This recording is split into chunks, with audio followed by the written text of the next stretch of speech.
other demographics. It is a virtue that should also be found within our relationships with others. No one is to be abused, coerced, disrespected, intimidated, or humiliated. And yet, those very words are the exact definition of human trafficking. Now, I personally have seen the effects of this terrible problem on our society, and I believe that we have a solution at our fingertips. Today, I will reveal how you can get informed, get involved, and solve this problem close to home. The more you know, the more you can help, and the change starts with you. First, in order to get involved, you need to know a little bit more about human trafficking. Oftentimes, when people hear the phrase human trafficking, they will think of a foreign or impoverished country. And while that may be the case, human trafficking does occur in those countries. It also happens here, in America, in Missouri, and yes, in Springfield.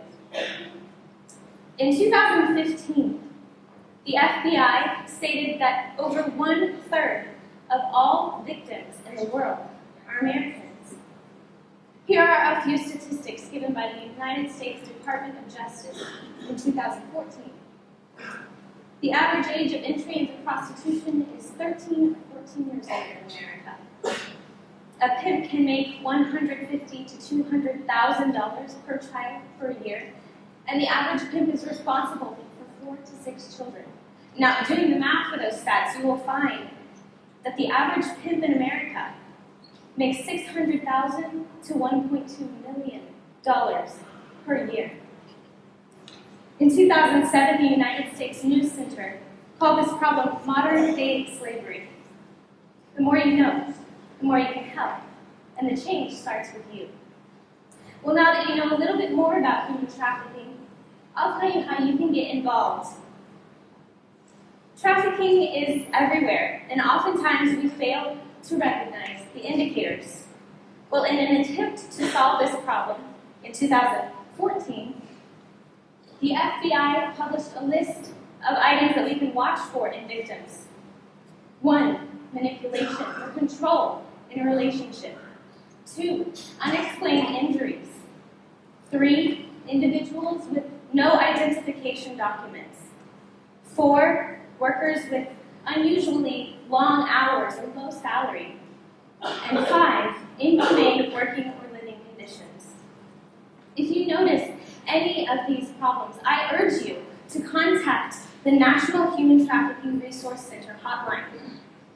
In fact, right now, why don't you pull out your phones and insert their number? Pull out your phones. I can see everyone pulling out their phones. This information is also published on their website, www.traffickingresourcecenter.org. Okay, here's the number. Ready? 1-888-373-7888. Once more. That's 1-888-373-7888. Now, as I said before, human trafficking is everywhere, and there are those who are trying to combat the problem already. This year, Antonio Maria Costa, the executive director of the UNODC, stated, "If we do not overcome this knowledge crisis, we will be fighting the problem blindfolded." And while prostitution is known by many, it is confronted by few because it sparks a feeling of discomfort or embarrassment. Fortunately, word is being spread, and nonprofits are establishing shelters for victims of trafficking. In 2012, the Polaris Project conducted a survey that showed that the number of shelter beds available to victims in the U.S. is 1,644. And of course, that number is growing yearly with their support database that is also increasing. The best part about these organizations, these shelters, is that not only do they provide a safe and clean place for victims to stay, but they also provide rehabilitation programs and counseling.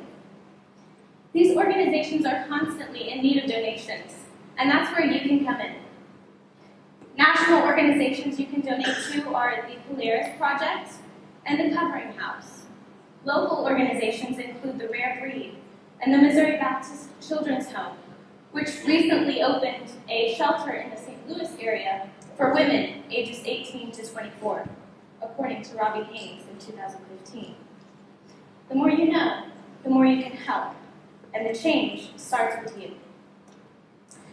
One last thing, and this is not an easy topic to speak about. Chances are you or someone you know has viewed pornography. It is a common problem, yet a little-known fact is that, quote, pornography is one way women and children are trafficked for sex, end quote. Catherine A. McKinnon from the University of Michigan Law School and the Center for Advanced Studies in the Behavioral Sciences stated that, according to that quote, women and children are coerced into sexual activity for the enjoyment and pleasure of others. Every time someone views porn, the problem becomes worse. Now here's a quote from the Atlantic magazine in 2014. Is watching porn a good thing to do? Only 29% of Americans believe that watching porn is morally acceptable. Because of what we have uncovered today about the correlation between porn and sex trafficking, I firmly believe that this exploitation of our young people is both unjust and wrong. I urge you, if you or someone you know has an addiction to pornography, please seek counseling or have them do so. Hold your friends accountable and have them do the same for you. I helped a friend through this process last summer, and in the end, they said it was one of the most freeing experiences of their life. I also spoke with Dr. Doug Franger at the MSU Counseling and Testing Center, and he said they offer counseling for internet addictions such as this one. The more you know, the more you can help, and the change starts with you. We have the ability to fix this broken part of our world. Thank you for hearing my heart today, but don't just listen, leave, and do nothing about it. That will not save lives. That will not help anyone. I want you to go and keep an eye out for suspicious activity going on around you. I want you to donate your time and your money to these organizations who are ready to help victims at any time. And I want you to find an accountability partner to ensure that neither of you are viewing porn. Today, you've been informed about human trafficking.